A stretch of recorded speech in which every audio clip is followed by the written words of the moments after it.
Hi everyone. So I am one of the players who lived the life of a professional tennis player in that 250 to 500 range amongst all professional tennis players that Novak Djokovic talked about, and how difficult it is even at that top level in the game to make a living at it. And I can tell you that from the 10 years that I spent in the professional tennis endeavor, not 1 year was I able to have the support of a dedicated tennis coach. It was only through the goodwill of certain individuals, to whom I'm very grateful for, that I was able to receive coaching support.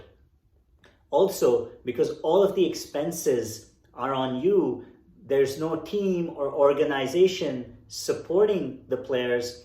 There was no budget to set up a training base. Couldn't afford rent or a car. And so there aren't the basics to be able to create the training structure needed to get to the higher levels of the sport. And many players were at the level that I was playing at, were just traveling from tournament to tournament.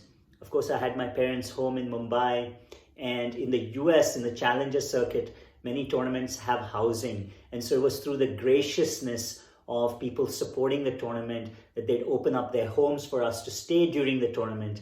And that way we were able to reduce some of the costs associated with hotels. And this is how many tennis players were able to sustain.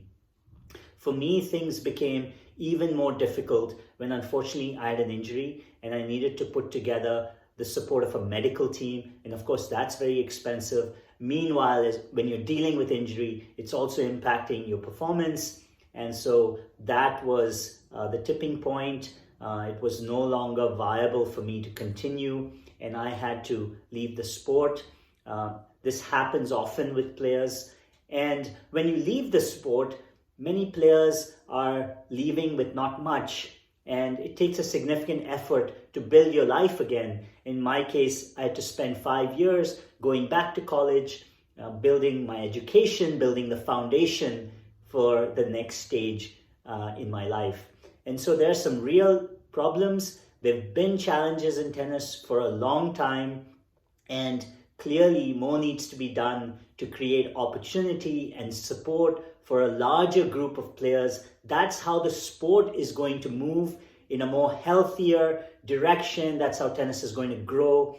And I hope my experience, my story adds perspective to the conversation of trying to create more support and opportunity for more players in professional tennis. Thanks for watching the video.